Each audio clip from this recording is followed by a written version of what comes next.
Here. Here. Hello, this is Jeff Nyquist, and welcome to another edition of Update Brazil. And with me is Diana West, my guest. And today we're going to talk about the first week of the Trump administration and the odd pizza here and there. Good morning, Diana. Good morning, Jeff. You wrote a very interesting piece, Wake Up and Smell the Culture. Yes, thank you. Yes, it's quite long and it's quite good and riveting, actually, because you take on Pizzagate and you make a point that nobody has made about this, is that there's some cultural rot here. Even if you don't take seriously the charges of a pedophile ring in Washington, this is pretty foul stuff. Yes, and I think that charges of or clues to a pedophile ring being in Washington is certainly something to take seriously. However, should those clues and bits and pieces of evidence lead nowhere in terms of crime, what I realized was there was still quite a lot here, and yes, specifically in terms of culture. And what I mean by that is it becomes one of these remarkable Rorschach tests on how and who is looking at this array of exhibits, let's call them. And the point being that the milieu of Washington's power bloc, which has been democratic, certainly in the past 8 years, given the White House,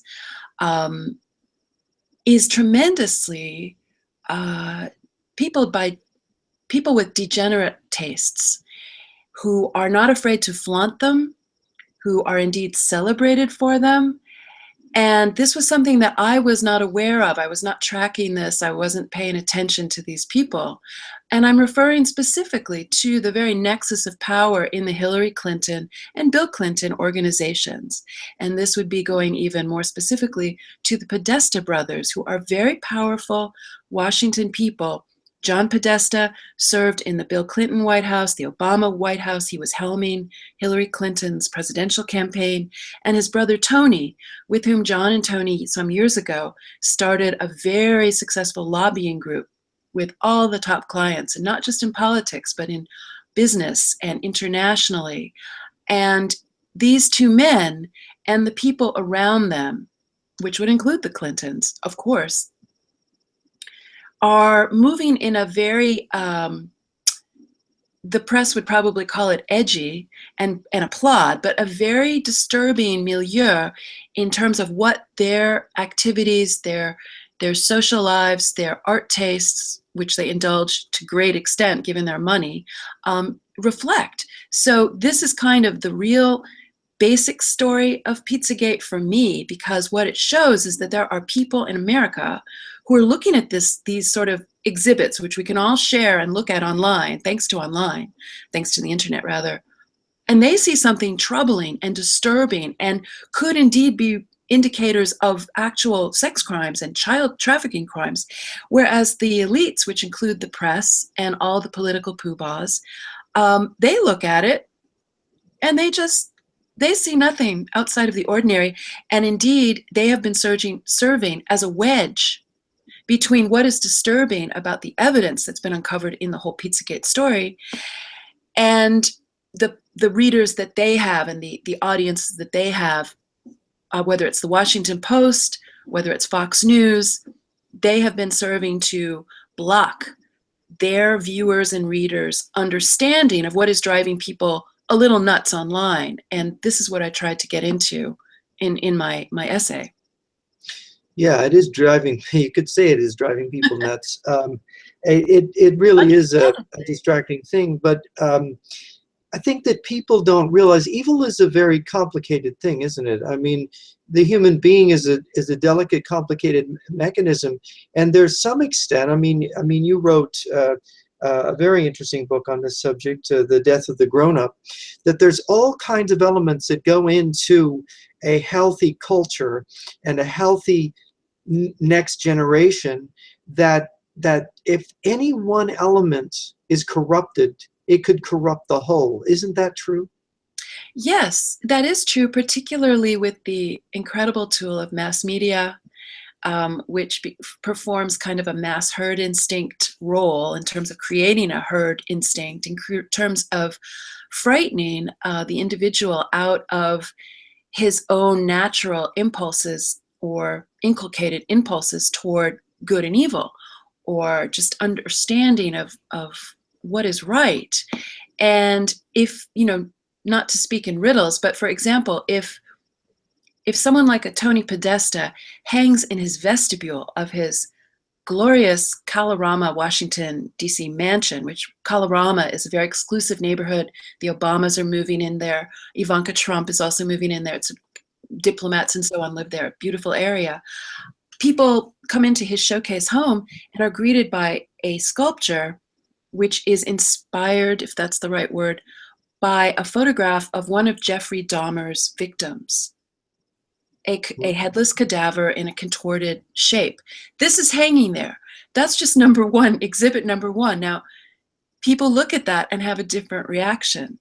And I would say people who have not yet been conditioned, have not yet entered elites, big quotation marks, have not gone through all of the best schools, would look at that and be, well, ready to throw up. I mean, frankly. And those who have already been sort of initiated, let us say, into this sort of more evil context, I don't think it's unfair to say, will look at that and get perhaps a frisson of some kind of something, some sort of atavistic sense, but will suppress it and then appreciate it for being daring or avant-garde or whatever the word is. And I just think right there is where you will see a culture war battle fronts shape up right there. Rorschach test, line in the sand, or however we'd see it. Who's on which side of that? That's just one sort of the entry into this whole story, which of course has a lot of hard data points that go far beyond artwork.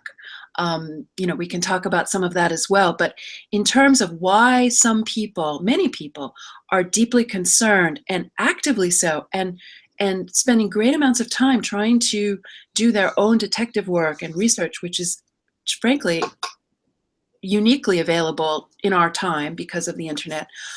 This is part of what it is, because they see, I believe, and I see, we deplorables, I would say, I think there's a big overlap here. I'm assuming something wrong if people who are at the helm of power or very close to it are operating in this realm where essentially human life, because that's what this artwork represents, human life is not valuable, is not precious, and is not respected. And I think that kind of is probably what is somehow in an inchoate way pushing this whole thing forward. There's a sense of outrage that the media, even so-called conservative media, they don't see it really either, or they're afraid.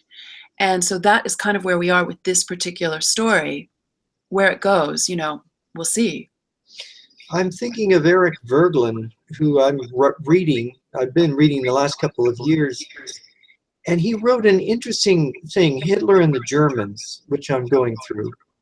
And one of the things that he says in Hitler and the Germans is he says that there was a sort of a breaking of the German moral compass, which was evident in this failure to react against immorality or things that were wrong, which he said went far back. That is, in the most basic things, that is perhaps one of the first things mentioned by Karl Kraus, the Austrian writer and critic, was that people were not calling things by their proper names. Mm. And that the language was being misused.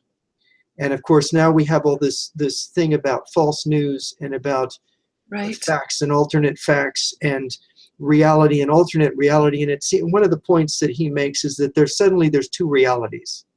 There's the objective reality that everyone denies, and then there's the subjective reality that every political point of view puts up as the ultimate reality. And I think we're already there. We're in the same position that Weimar Germany was. Yes, that's really true. And I'm keying in on what you said in terms of a political reality. Um, I would also add an ideological reality, the way things should be, the way things must be, the way facts have to line up. And I'm reminded of what for me was a staggering moment of revelation when I was reading uh, um, George Orwell discussing a moment in 1936, having a conversation with Arthur Kessler. I mean, who would not want to be a fly on the wall there, Hmm. or just holding the coffee? Um, and the two of them agreeing, of course, the context was the Spanish Civil War, which in some ways was really our first ideological war, it might be said, or at least maybe that it seems like that was a big milestone in terms of a war that was ideological. Um, and they agreed that objective fact had disappeared in Spain. And Orwell hearkened back to as recently as 1920, which would have been 16 years earlier, not that long ago, when the Encyclopedia Britannica came out, and its entry on World War I sourced about as many German historians as it did British or other Allied historians in order to tell a story as close to objective fact as possible. Whereas he was saying that in Spain, such a gathering of objective facts was gone. There was no such thing. And he said, there would be battles written up where there were no battles. There would be battles not written up where there were battles, and so on. And so it was a competing ideological kind of struggle for narrative.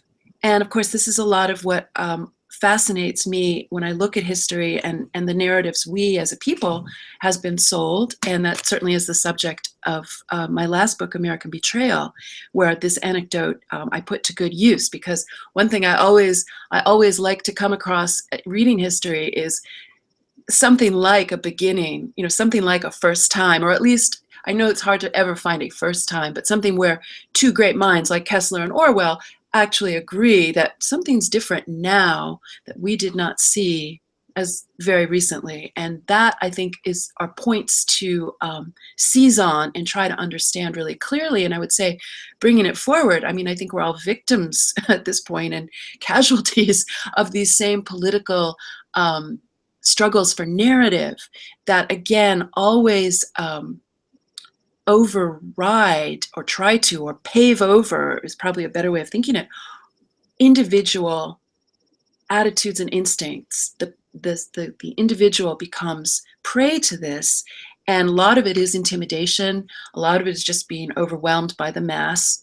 And this was something I worked through again in The Death of the Grown-Up, just because so many people have the right or why would traditional or religiously based or morally based set of attitudes if they're coming from any kind of traditional background at all. And yet they tend to be completely overridden by the force of the atmosphere, the mass culture. And this is just a constant struggle. It's very fascinating to see the Trump White House in their very kind of seismic efforts to break through in their way what they have instinctively as understanding what is going on, and how the media is simply a screen, and worse in terms of what they see happening and what the media tells them. And this is sort of, I think, in some ways, the most revolutionary aspect today of what Trump is doing, is breaking the media's narratives, whether it's on immigration or crowd sizes or whatever it is. It's almost like we're being hypnotized by the media, and then Trump is, wake up, this isn't real. Yeah, yeah, it is. It really is. That's perfect. Trump, hey, come on. Mm-hmm. What do Yeah. you mean? Yeah, and it seems to me it's only the people who are the most hypnotized by this that are insisting that Trump is Hitler. And I don't think people who are, we don't even realize how propagandized we are. Right. I think that's true. I mean, I've heard so many times from friends and relatives, kind of the fallback position. Well, I didn't see it in the paper, or no one else is saying it, or I turned on the news and I didn't hear this. And it's really difficult to penetrate that, partly because you have to truly seek out more than what the media will give you. And part of, I think we've seen another development in this whole campaign cycle with the rise of Breitbart News, which is a very, full frontal engaged outfit that, is been trying to break this monopoly with remarkable success. Although I would say even they have their red lines that they will not cross in terms of coverage. But the atmosphere needs to open up, and it's almost like Trump, in addition to snapping his fingers, he's trying to part the curtains and wake people up. And one of his top advisors, Steve Bannon, who used to be, who left Breitbart News, of course, very famously to take over campaign strategy in the last months of the Trump campaign, he gave an incredible interview to the New York Times just yesterday, which I haven't read through the whole thing, but I saw some excerpts, and it must have come across, it wasn't a thanks I needed that kind of slap, but it was a big bang, bang, bang in terms of telling the media they got the story wrong. They have been humiliated. They have no power because they got the story wrong, et cetera, in no uncertain terms. And the media couldn't possibly have better feedback than hearing that. And when you contrast that with any previous president taking office and treating the media with not just respect, but with a very subservient kind of reverence, and always worried about what they're going to say and how, the tortured way they would express anything in any White House, really, it's kind of, I haven't even quite processed it yet, how this could actually play out if they continue to be unfettered, which I sincerely hope they do. I mean, this is what we need. Even if it's too much at times, or it goes awry, or they make mistakes, this is the correction we are desperate for. And I think it will only grab people's attention and again, sort of serve to give them more so that they can better process things for themselves. Give them courage. Yeah. What I realize, and what we all have to realize, what the whole meaning of our Republican system is, that we're human beings, and we all have limits to our point of view. We all have our own little bubble, our own tendency of making errors. Yeah. And the thing about the media is so much on one page, so much walking a sort of a goose-stepping line, to use a phrase. They're so much in lockstep that there's no other voice to have a discussion. How can you have a discussion when everybody's saying the same thing, and anyone that contradicts it is just not allowed? Yeah. And so finally you have somebody in the White House, a group of people who are going to contradict the media for the first time and not be intimidated, as you say, by what the media is going to say about them. They're just going to talk back to the media, and they're going to so what we're actually seeing is a discussion. Well, whether it develops into a discussion, maybe it's just an argument right now. Yeah. But the hope is that you get a discussion so that the blind spots on all sides are covered, and everybody goes, oh, I see, I've been thinking about this wrong. Or they'll say, oh, I see, I actually kind of thought that myself. I mean, that's the reaction I hope for. For example, I think it was ABC had a few minutes with President Trump. Haven't said that all that often yet. And they were asking him whether he had heard the Women's March, inside the White House and so on, the complete, utter outpouring of incoherence, insanity that took place a few days ago in Washington. And he said, oh, yeah, I think, yeah, it was a big crowd. He said, but there's the March on Life today, March for Life today. And the reporter was a bit taken aback, and because Trump was saying, I think that's going to be pretty big too. And the reporter says, well, I don't really want to debate crowd size again. He said, no, you guys never cover that. You guys don't give that press attention. And again, kind of a seismic opening here. Wow, the president said that the media doesn't cover the pro-life movement march that comes to Washington every year, and doesn't give it sufficient coverage, certainly nothing like what the Women's March got. And, again, it's kind of it's kind of revolutionary to hear a president do that. And the media is so sealed off. I'll never forget when I was a very young reporter in Washington, I got invited to the New York Times magazine set up a dinner for young conservatives in Washington. And oh my gosh, it must have been early 90s. I'm trying to date it, something like that. And the reporter, one of the things that he was saying was basically to us, was basically, I have never met anyone like you. I have never read, for example, I remember the American Spectator came up. I have never read it, and I don't know anyone who has ever read it. And you just start thinking, well, I read the New York Times, and I read the Nation, and I read the American Spectator, et cetera, et cetera. I mean, at that time, that was certainly the case. And and I'll still, of course, take in what's going across the spectrum just to see, but that wasn't happening in a reporter. I mean, this wasn't just an opinion writer. Maybe you could, although that doesn't really make sense either, but you see what I'm saying? The insularity. And so to have the Trump people come in and complain and shake the furniture and tug on the curtains while they're talking to the media is absolutely priceless. Yeah, and the thing that amazes me is that people can become so stale in their thinking that when they hear a different point of view, they go, "Oh, he must be Hitler," right? Yeah.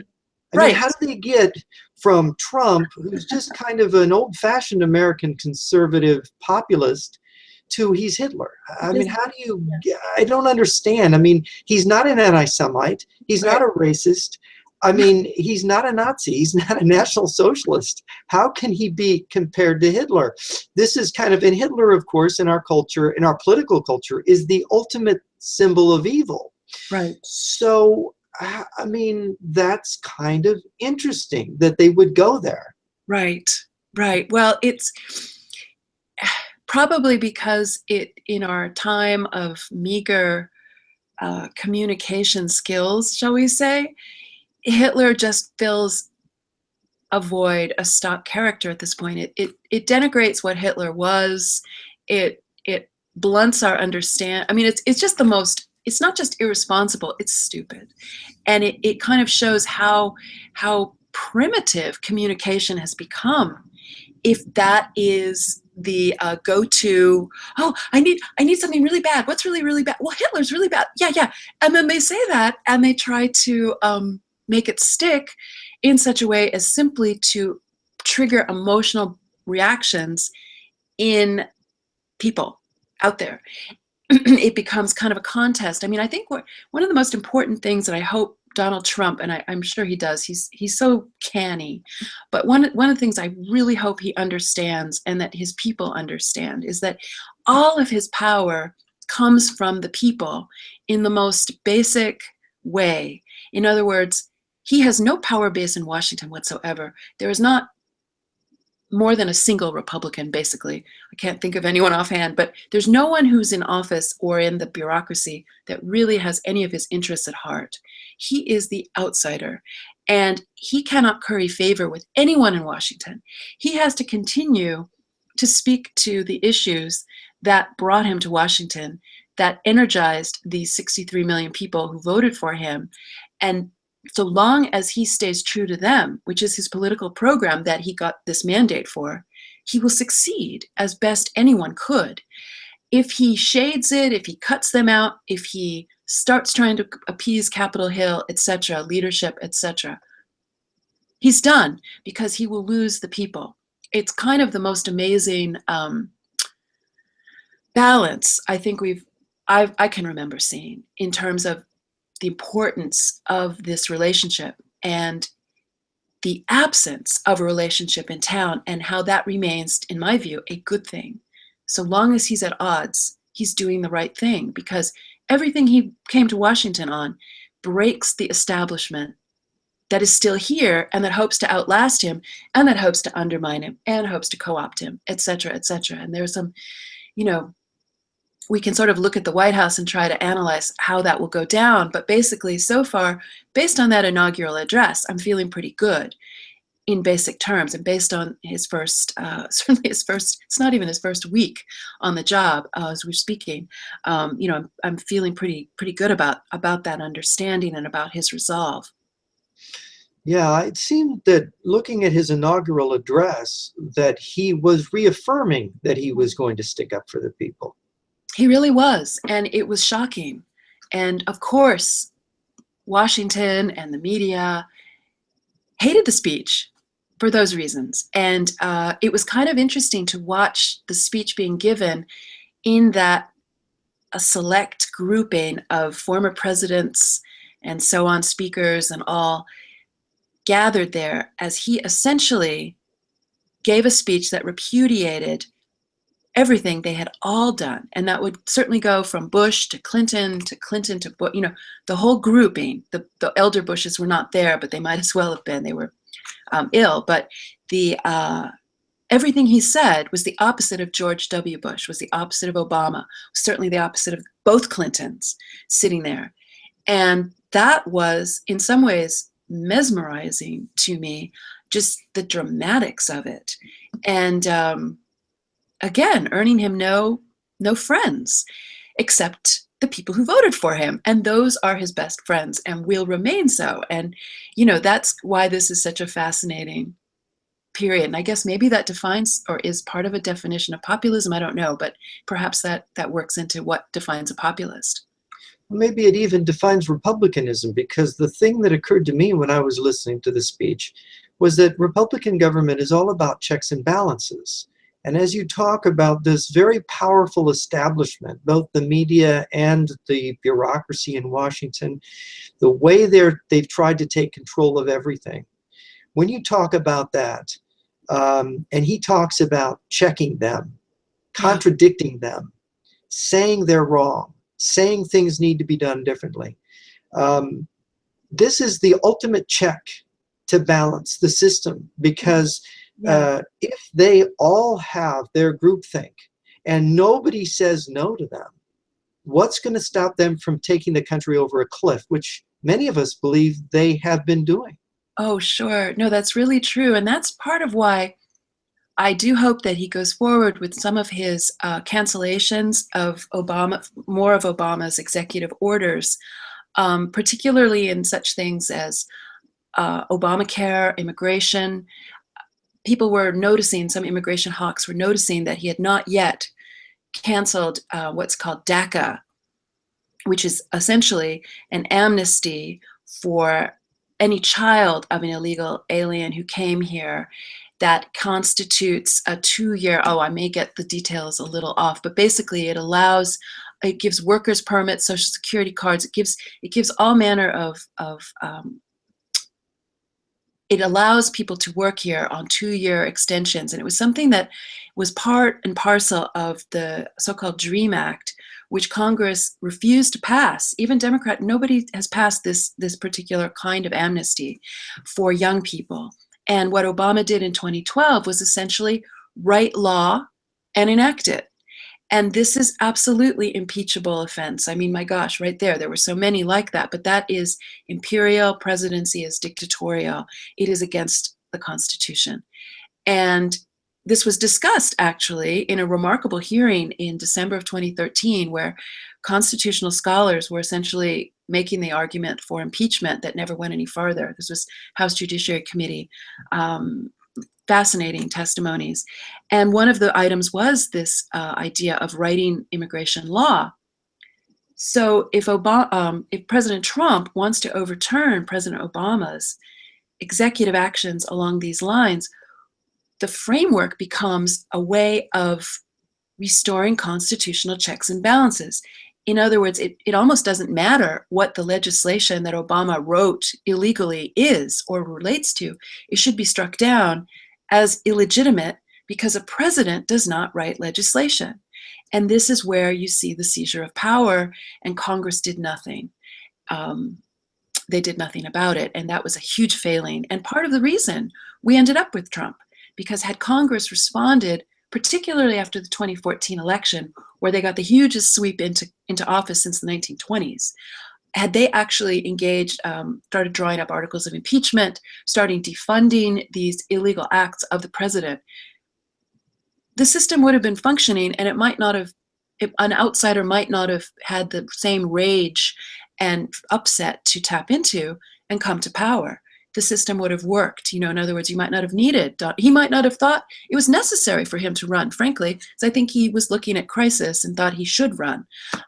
So these were kind of the stepping stones to his coming into office, but I think it is absolutely important and key that he look at the things that Obama did that were dictatorial and cancel them. It's simple. You don't even really need a lawyer, I don't think, to do it. You just need to be president.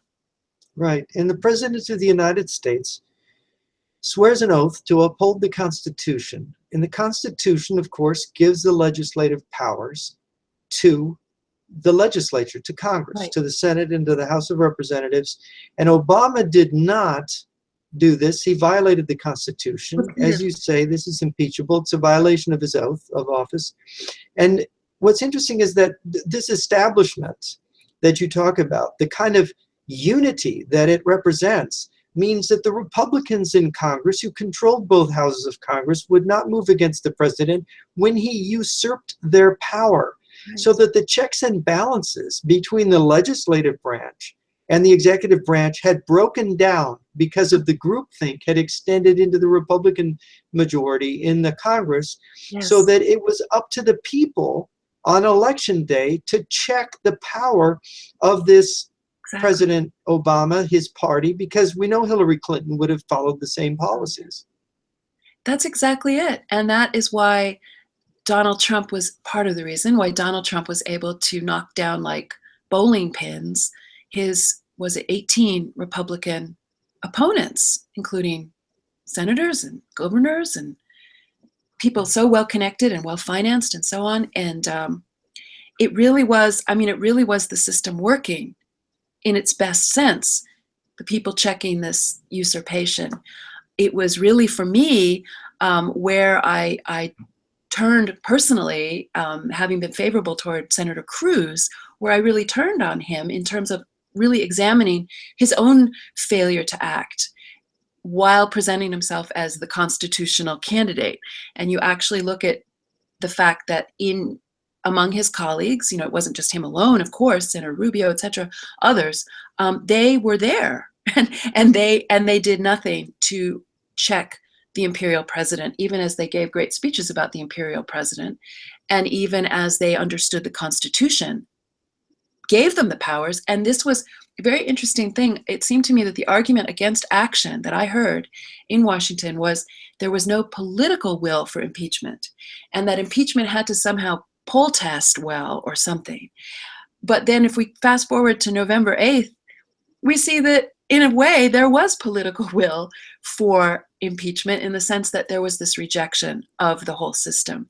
And the other thing I would say about it is that if you are elected to, and you swear an oath to uphold and defend the Constitution, you don't wait for political will to do the right thing to defend the Constitution. And this was actually, we saw this back with Bill Clinton and the House managers led by Henry Hyde back in the day. They did the right thing. And that was the marker that should have been followed. Of course, it was not, et cetera, et cetera. And the people spoke. So it's a good, we're seeing that the system, in a sense, we're seeing the system work. And we were just very fortunate to have the one candidate in the country, probably, who could have capitalized and engaged with the people and drawn on this font of power and taken it to Washington. So we're actually unbelievably fortunate to have this. We are, because I think since 1984, 32 years, we haven't had a candidate who was outside the establishment. Ronald Reagan was the last one, really.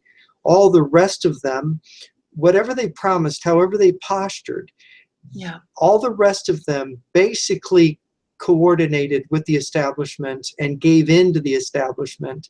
Whether, this was why George Bush was partly the reason why the elder Bush was rejected in '92, is that he said no new taxes and he passed them. Yeah, right. Right, that's true. And I would say the interesting thing about one of the many interesting things about Donald Trump is, and his election is, I think you could say he is the very first ever America First president. He's the first, and that was a theme that he hit again. As much as the media and the political world hate it and melt down over it, he hit that again in his inaugural address.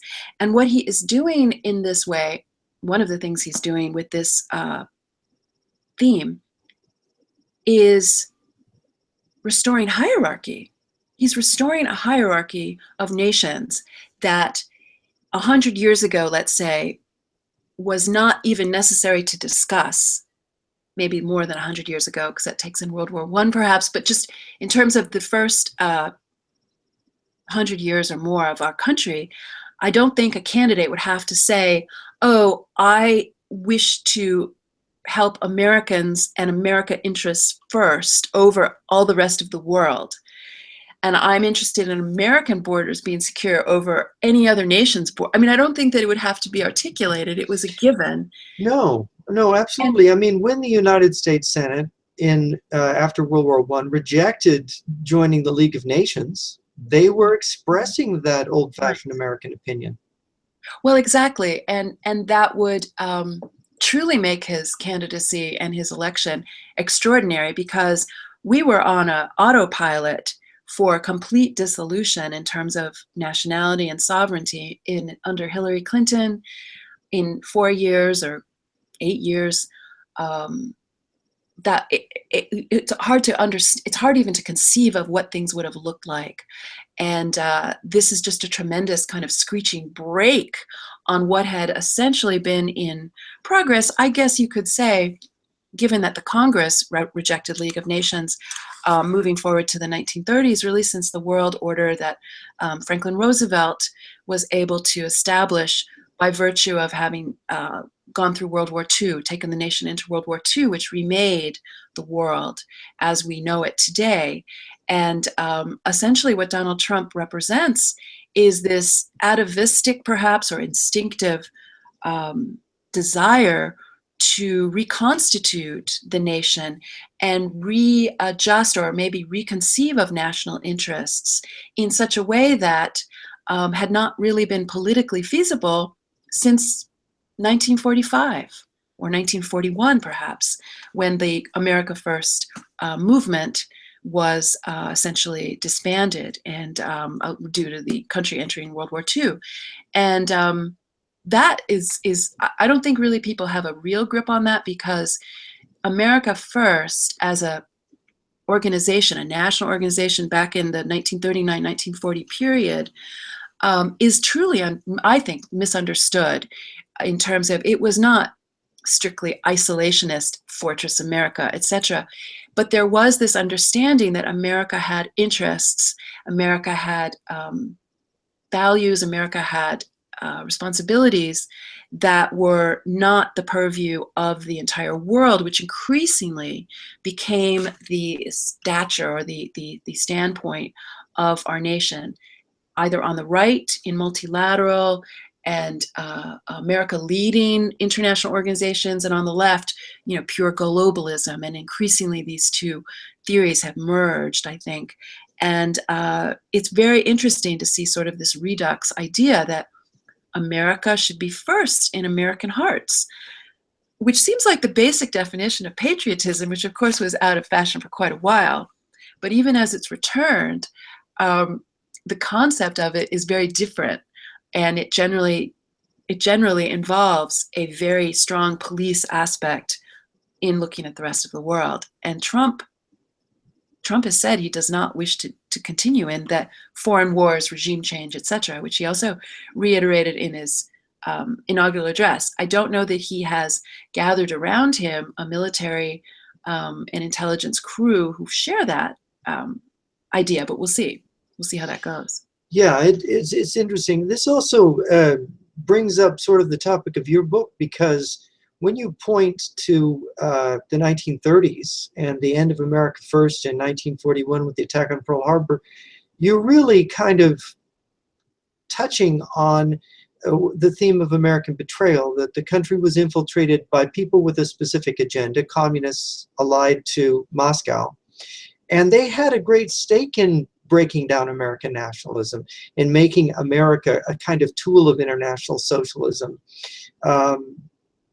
Is this not kind of where the establishment is rooted today? I mean, isn't it kind of taking from that as its background?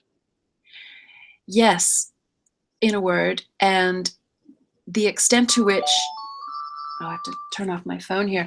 The extent to which, excuse me, the extent to which the Republican Party and the right wing are unaware of this, I think, is almost 100%.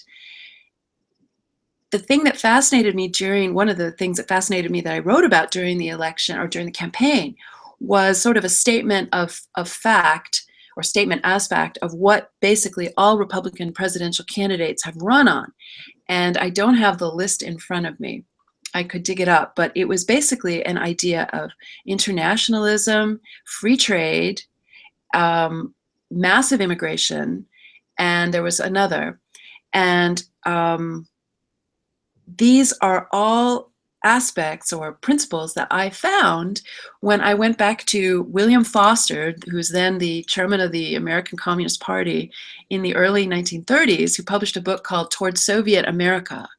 And it was actually shocking to me to find these same precepts written into his hopes for America. And this involved the free trade is so important because it eradicates national boundaries, the idea of free movement of people, and again, this notion of elites shaping international affairs also is part of this. And there were other details as well that resonated in very consistent ways with what the communists were seeing as America's future, and that we can see as America's present. And this is something that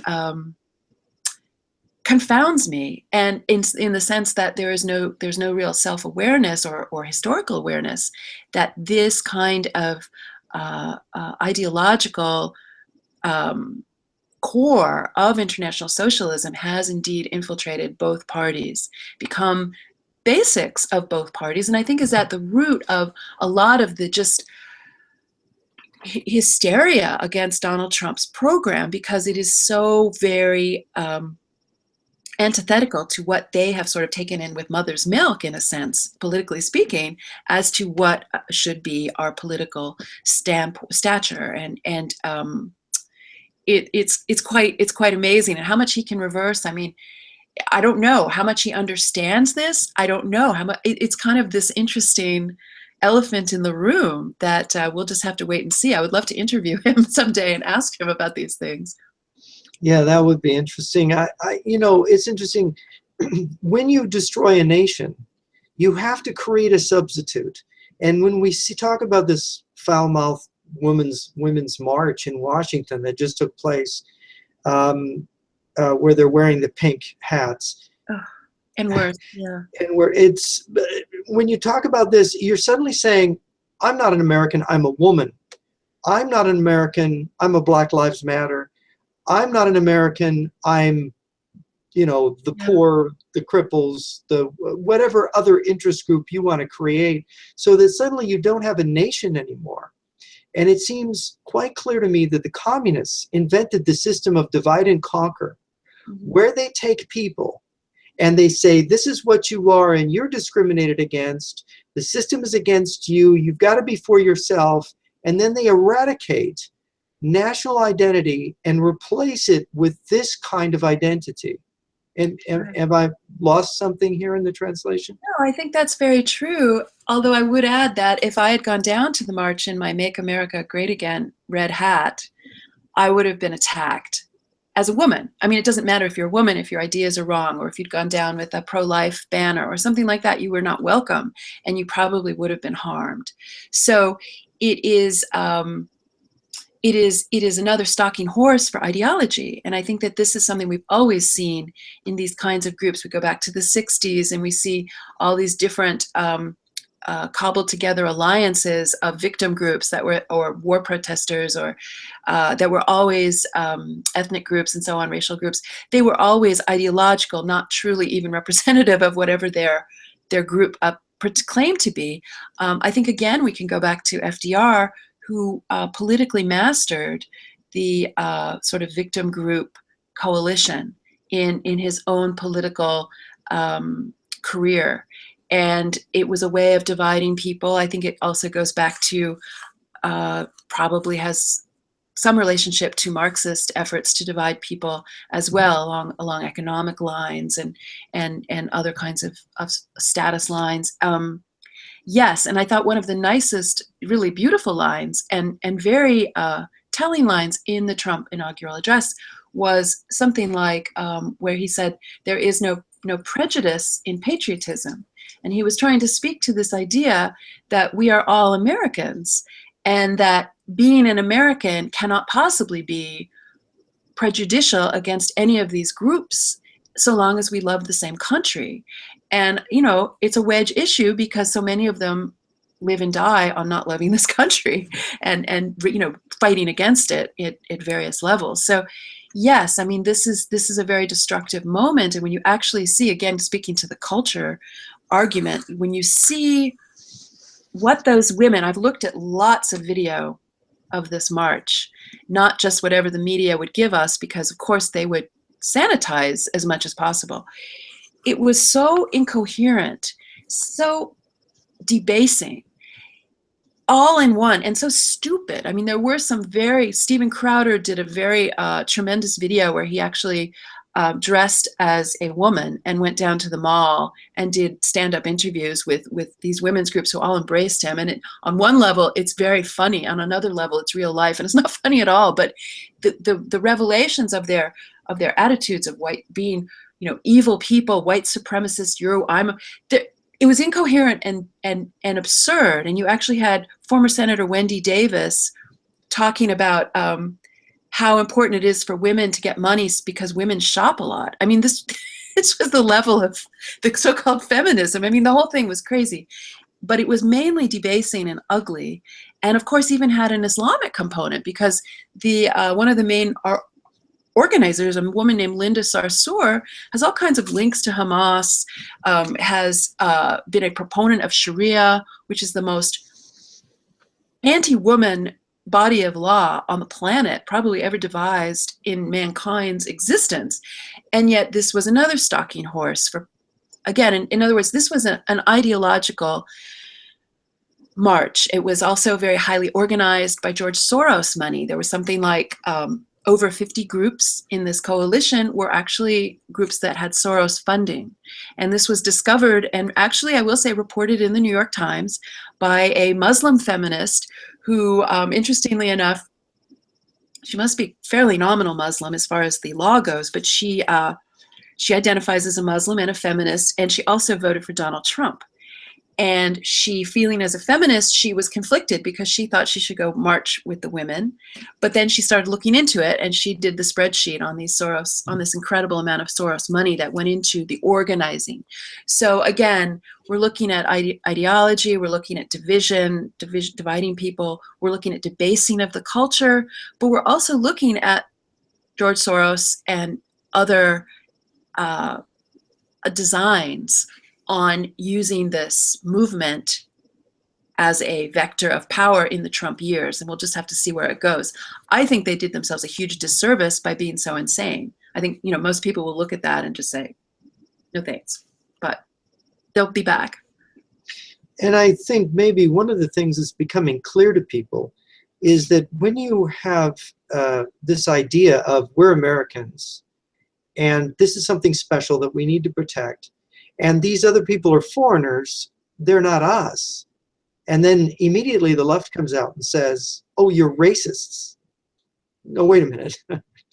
That's not racism, but they're trying to make it into racism, just as they're trying to create this idea of sexism. And it's very confused, is it not? Because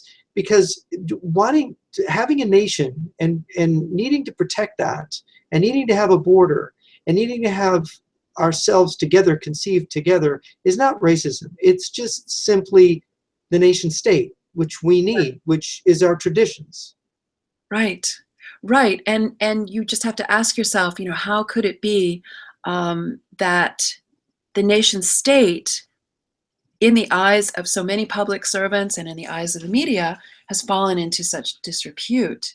And you get back to that Hitler reflex. It was almost like the caricature of the nation state under Hitler, which actually was a collectively growing thing and National Socialist in its model. So it actually does not, the parallels are really not good, but the sense of nationalism becomes impugned by its association with Hitler, which may get back to this idea of why they want to compare Trump, a strong leader, to be sure, a very executive leader, an alpha male to the max, all of those things, why they try to associate it with Hitlerism, which is just a political weapon. It becomes, and it's a very brutal political weapon, but it also is very meaningless. So it just depends on what the caricature can be. They're always very successful, almost always with caricatures. So it's not an empty threat or empty theater. I mean, it's something that needs to be combated. One thing that was interesting about Steven Crowder's interviews with these people was he was asking them, what rights is Donald Trump going to take away from you? And most people hemmed and hawed and didn't really have an answer. And the one that did come up with an answer had to do with abortion, which they said that Trump was going to make a felony and would put people in jail, which is nonsense. First of all, the president can't do that. But, Yes. Again, it was this idea of scaring people, dividing people, and essentially creating this emotional wellspring when they failed at the ballot box. And that's really the reality of the situation. And I think that it shows how anti-democratic the left is when on a successful, peaceful transfer of power from one party to another with a duly elected president, that their reaction is not to organize for the next election, which of course, bless their little hearts, go for it. We've got 2 years, congressional elections, they can take power.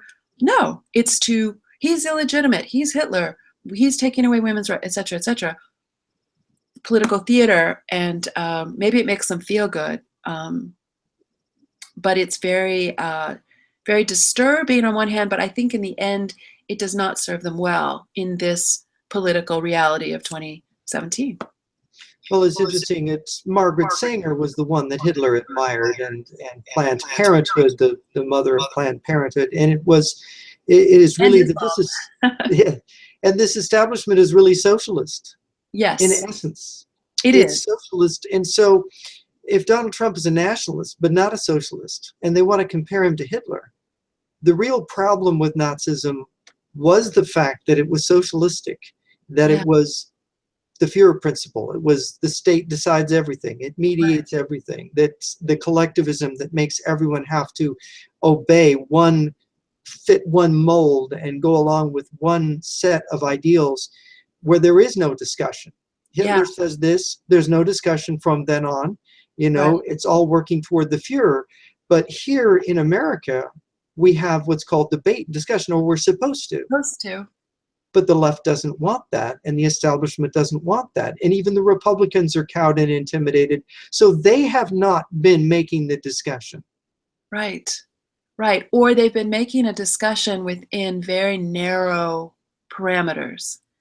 And I think that that's another big piece of this. It was almost as if to be a conservative in politics was to have a certain set of ideas that you could kick around and be very strong on, but not go to those very core aspects of the Trump candidacy, namely immigration, Islamization, the idea of becoming a country again, the idea of not going along with international free trade and globalism.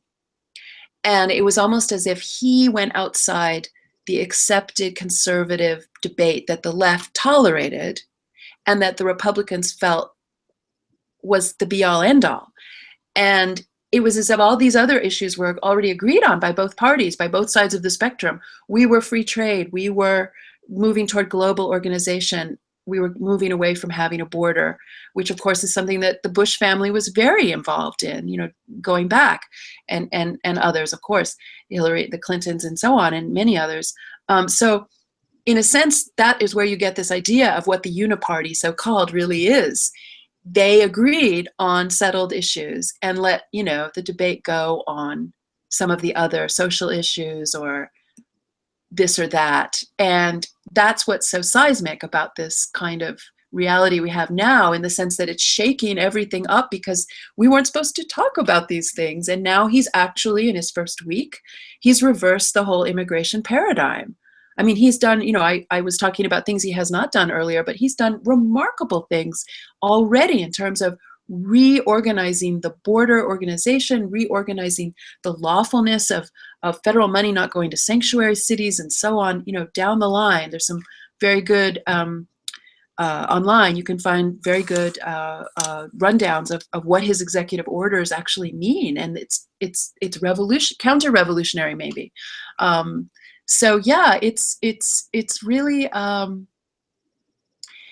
it's quite a staggering moment, and it's only the first week. So, I don't know how this momentum, where the momentum will take us, but it's pretty astonishing to be living through. It is, because I never thought I'd see this thing reversed or opposed.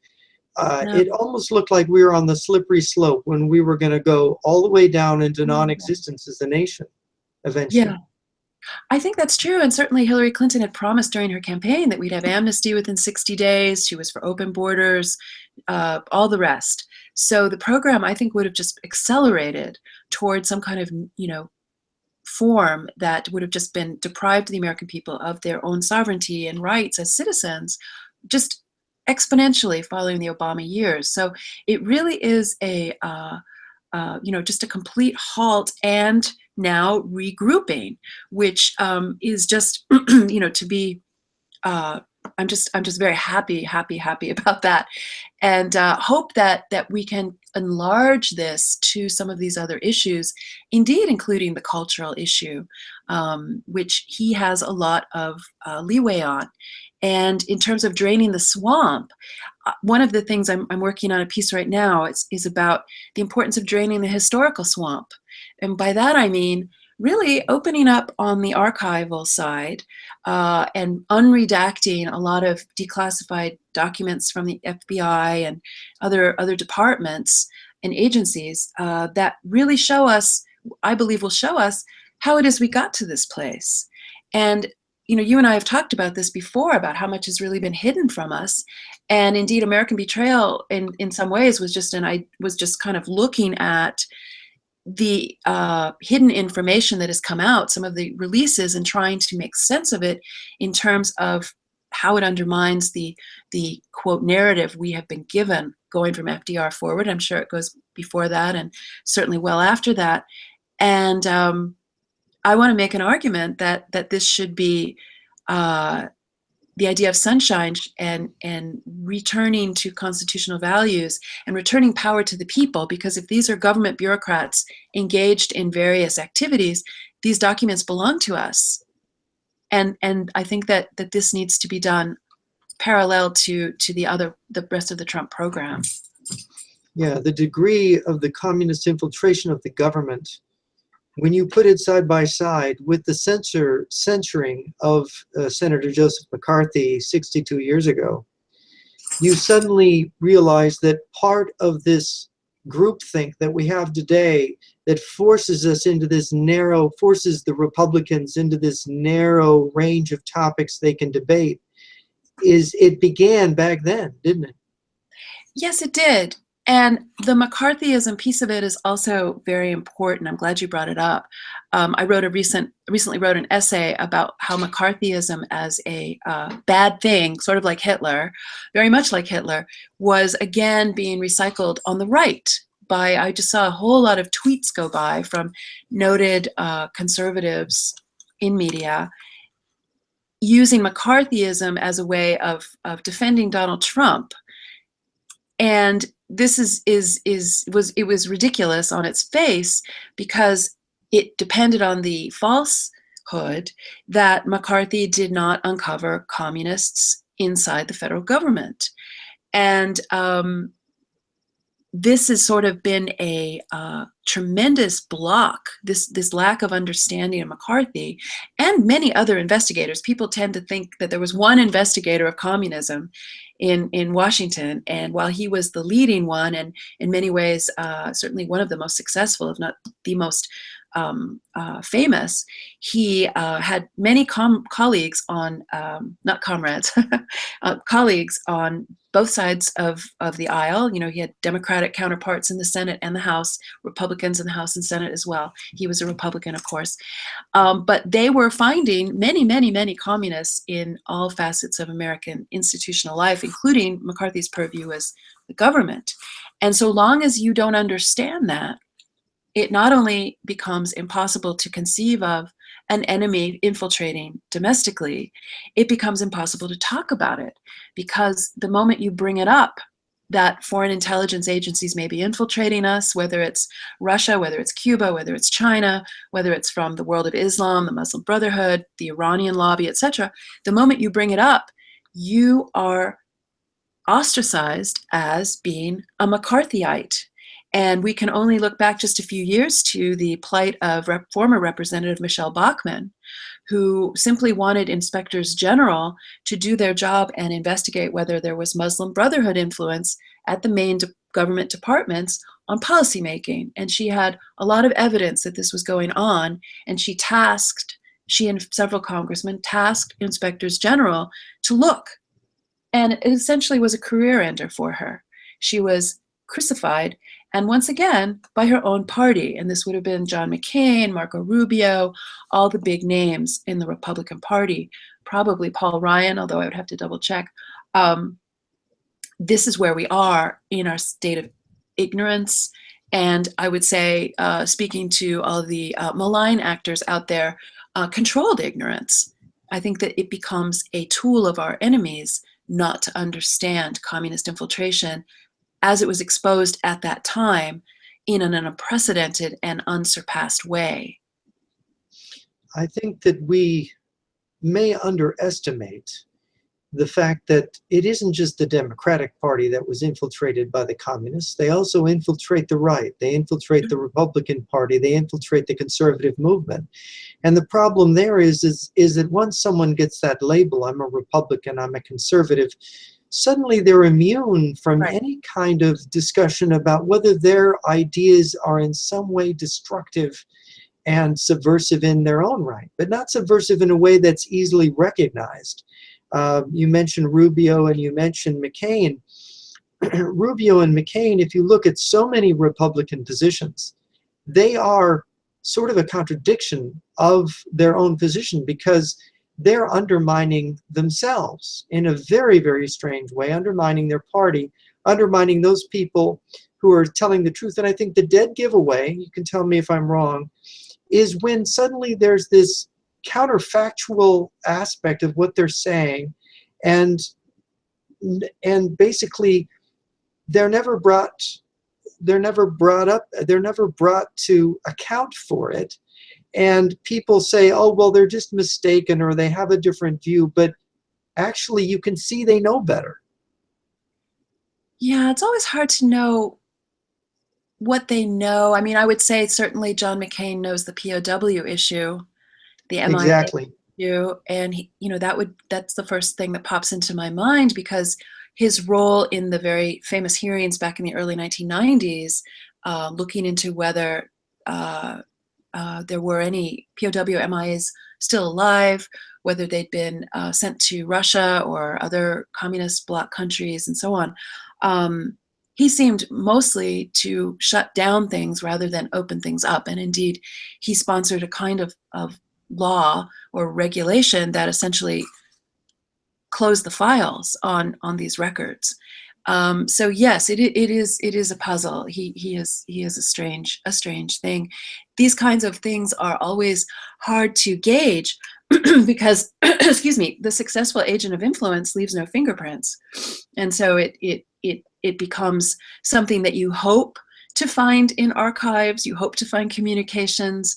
We can talk, Harry Hopkins comes to mind as FDR's advisor, who just was so pro-Soviet and did so many things that could, in my view, only someone working to advance Soviet interests would do.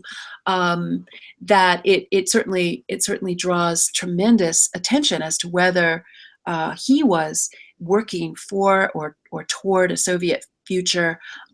We did find documents attesting to the same on numerous White House aides, such as Lachlan Curry, for example, who was indeed working for the KGB, Harry Dexter White, and many others. But I was told by a very experienced intelligence official, counterintelligence official, former counterintelligence official, that they don't write down everything and that you're not going to find descriptions of truly nefarious things filed away if it's that big. I mean, it's kind of, I guess, would be conventional wisdom to imagine that some things remain oral or some documents get destroyed. So we can't be hampered by total lack of documents, especially given the fragmented state of the archives that we have. But it is difficult to gauge, and it becomes a matter of tracking people around them, who they were, what they did, what their motivations were. Did they have involvement in various communist front groups or other subversive organizations and all the rest? And you start to see patterns of influence, and the whole nature, of course, of the Communist Front is that there are hardened operatives who are essentially conditioning and directing the behavior and activities of people who have various degrees of guilty knowledge or none, and they're dupes. So it's always a spectrum of understanding on these issues. But yeah, I mean, I think that what you can identify, however, are patterns of action, and I think that those stand for themselves. Yeah, destroy after reading, no documentation. Right. But the thing that really stands out to me is the fact that we're all agents of influence now, because we're all taken in. I mean, when you have a machine that generates lies and misperceptions, anyone can be taken in by that at any time and repeat it. And the minute that we repeat something that was originated in Moscow or in the Communist International, we are suddenly agents of influence just by virtue of repeating that. Well, that's true. And on the McCarthyism count, we can go back to Soviet agents who came up with the term, and Soviet fellow travelers, to be sure. Owen Lattimore is one of the originators of the phrase, and he was, according to Pat McCarran's committee in the Senate, a conscious instrument of the Soviet conspiracy, as I recall the language. And of course, McCarthyism was a staple of Daily Worker columns and so on. I mean, this is the kind of thing, just like William Foster's principles for a Soviet America of the future originate there and seem to be repeated by mainstream Republicans today. We see McCarthyism as well. I mean, a lot of these things originate, and that is the genius of mass media.